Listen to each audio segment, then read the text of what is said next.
Welcome back to another episode of Frank Hill's Record Roundup. This episode is kind of special because it's dedicated to just one album by Black Sabbath, and that's their greatest hits release from 1982.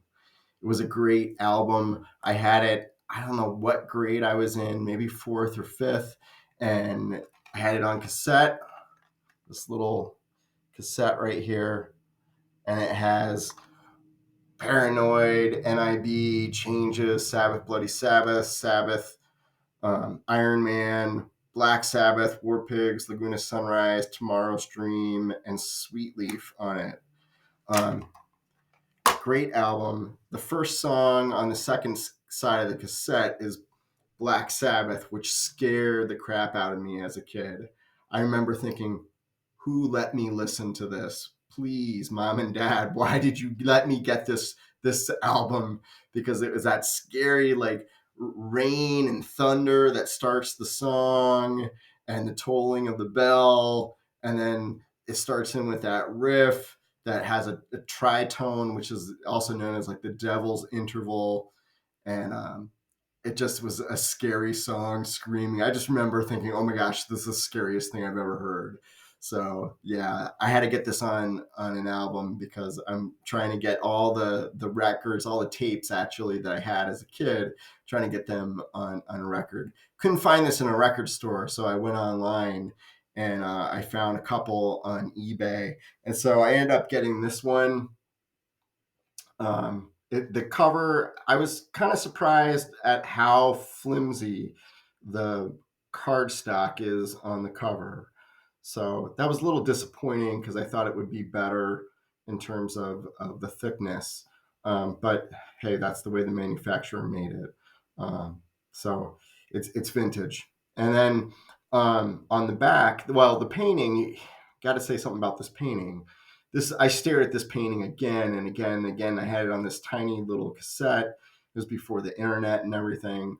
Um, so now I have it on this big album cover, and the painting is called The Triumph of Death. It's by Burgell. I'm not sure if I'm saying that right, but Burgell the senior. There was a Burgell the younger who also did some paintings that were similar to this.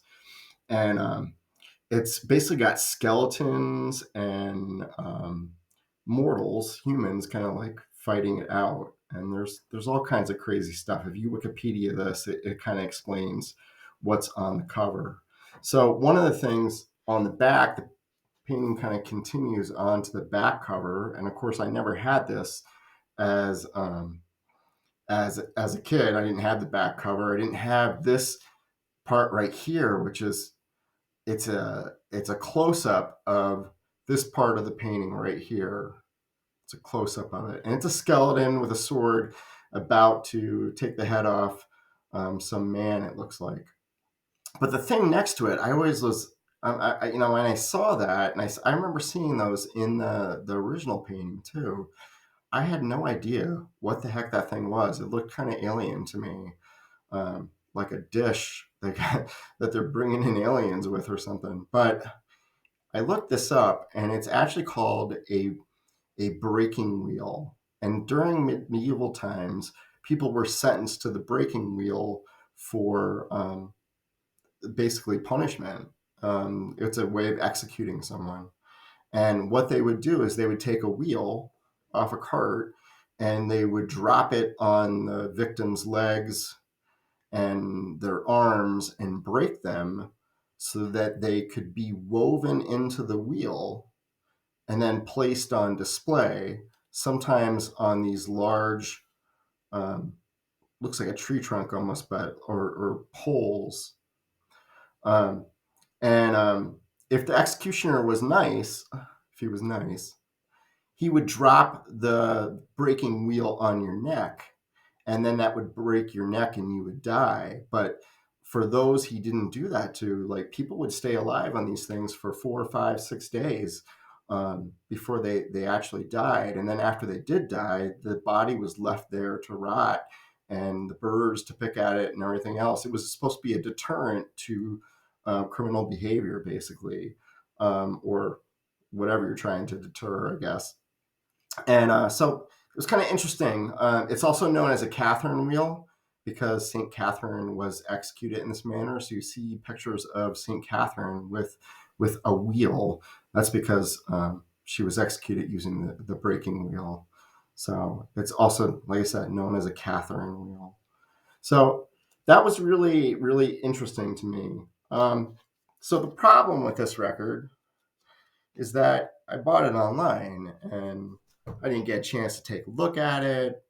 And the quality of the record for how much I paid for it, I kind of made a mistake, I think.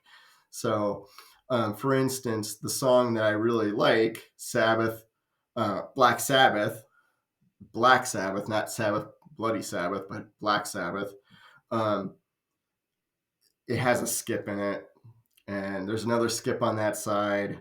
Um, and it's disappointing to basically have that skip on it.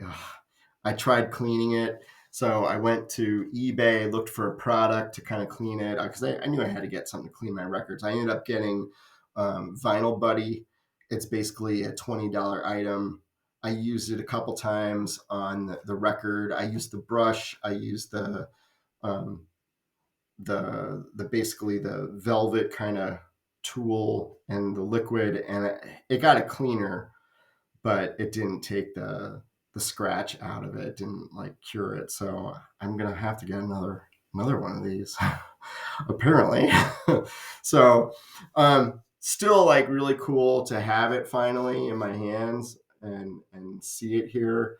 um, but it is definitely, I think, a warning to me to just be a little bit more careful when I do get stuff online. This was from not a record dealer. This was from a picker who had a whole bunch of stuff that online besides records, and it was supposed to be in good condition, and yeah, it wasn't really in good condition. Scratches. Even the album case itself, I ended up gluing the top and the bottom because it was coming apart at the seams. Literally, it was coming apart at the seams, and it's a little bit unfortunate when you get something in the mail that you're really excited to get, and it's not what you expect, and it's kind of falling apart. So I guess I'm going to have to review this item for that picker and just kind of give him a little bit of a kick in the shin or something. So that is what I have for you today on the record roundup. I'm looking forward to getting some more records in the mail. I made another purchase the other day, so I'm excited to get some more records through the mail. This is the first record I've bought through eBay or online, so we'll see what my experience is with the upcoming records that I'm supposed to be receiving soon.